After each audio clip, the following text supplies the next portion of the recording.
বিশিষ্ট চিকিৎসক সুব্রত ঘোষের উদ্যোগে রামপুরহাটে অনুষ্ঠিত হলো শব্দে সুরে সাংস্কৃতিক সন্ধ্যা।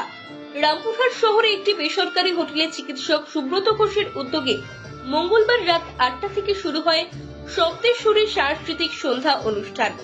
এই সাংস্কৃতিক অনুষ্ঠানে অংশগ্রহণ করেছিলেন শহরের সাংস্কৃতিক প্রেমী বিভিন্ন স্তরের মানুষজন, চিকিৎসক থেকে শুরু করে নাট্যপ্রেমী, কবি, লেখক সকলেই।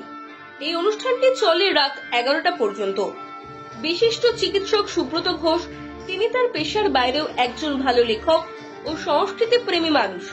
চিকিৎসক সুব্রত ঘোষ জানান, প্রতিটা মানুষ কাজের চাপে চারিদিকে ভারাক্রান্ত। প্রতিটা মানুষ পেশার চাপের কারণে মানসিকভাবে ভেঙে পড়েন। চারিদিকে রাজনৈতিক হানাহানি ও সমাজের বিভিন্ন খারাপ খবর মানুষের মস্তিষ্ককে প্রভাবিত করছে। এই খারাপ বিষয় থেকে সমাজের বিভিন্ন স্তরের মানুষকে একটু মানসিক শান্তি দেওয়ার লক্ষ্যে গত 3 বছর আগে শুরু করেছিলেন শব্দ সুরের সাংস্কৃতিক অনুষ্ঠান। সেই অনুষ্ঠান বর্তমানে আজকের দিনে মানুষের মনে সাড়া ফেলেছে। রামপুরহাট শহরে চিকিৎসকরাই মানুষকে ভালো রাখার কাজ করেন। রোগ নির্ণয়, চিকিৎসা, স্বাস্থ্য পরীক্ষা, পরামর্শ প্রদান এবং জনস্বাস্থ্য সুরক্ষায় গুরুত্বপূর্ণ ভূমিকা পালন করে তারা সমাজে মানুষের শারীরিক ও মানসিক সুস্থতা বজায় রাখতে সাহায্য করেন। সেই চিকিৎসক ডক্টর সুব্রত ঘোষ এই সাংস্কৃতিক অনুষ্ঠানের মাধ্যমে বার্তা দিলেন, প্রতিটা মানুষকে তার পেশা ও কর্মব্যস্ততার বাইরেও ভালো থাকার জন্য একটু সময় বের করা উচিত।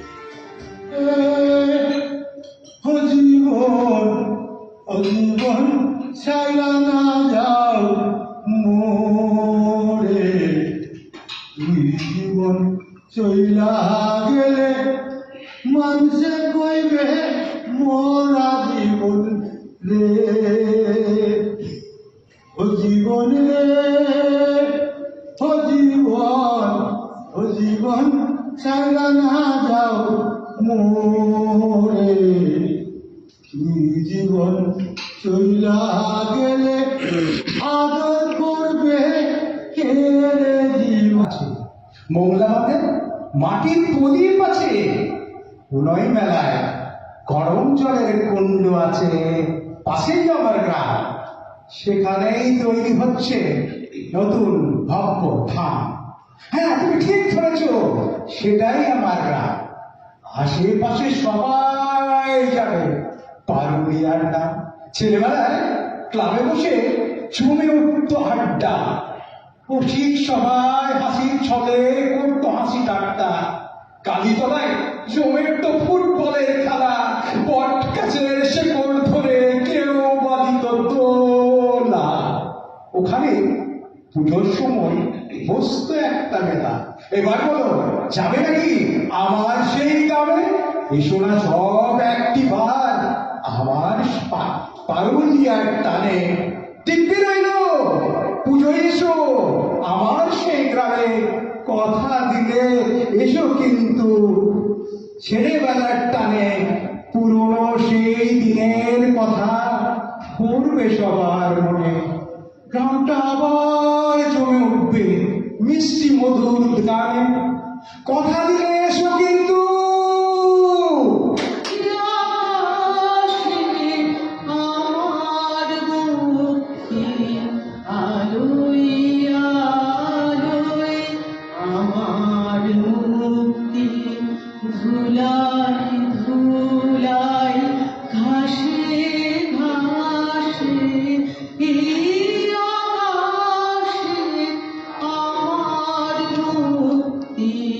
আলোই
ধন্যবাদ। এই সাংস্কৃতিক অনুষ্ঠান হচ্ছে, আমরা সবসময় কাজের চাপে এত ভারাক্রান্ত, চারিদিকে এত এত সব সংঘর্ষ, এটা থেকে মানুষকে একটু সচেতন করতে, সমাজে একটু আলোড়ন আনাতে, যাতে আমরা একটু সুস্থভাবে বাঁচতে পারি, সে বাঁচার উদ্দেশ্যেই, জীবন আনন্দের জীবন খুঁজে পাওয়ার জন্যই।